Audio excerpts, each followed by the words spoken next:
लोग कहेंगे दीवाना है, लोग कहेंगे सौदाई है।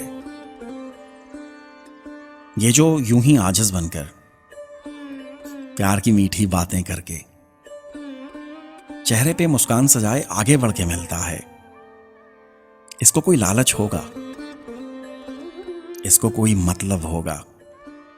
अंदर से खुदगर्ज है ये भी, इसके दिल में और ही कुछ है।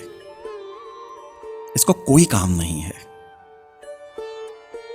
लोगों की परवाह ना करना, जो कहते हैं कहने देना, हंसते रहना, सुनते रहना, उनकी राह में फूल बिछाकर दर्द के कांटे चुनते रहना, गम के निश्तर सहते सहते, तंज के पत्थर खाते खाते, हर मौसम में आते जाते, खुशियों के कुछ फूल खिलाते, नम आंखों से अश्क चुराते, दिल को ये समझाते रहना, आखिरी सांस से पहले तक भी अपने अश्क छुपाते रहना, प्यार के दीप जलाते रहना,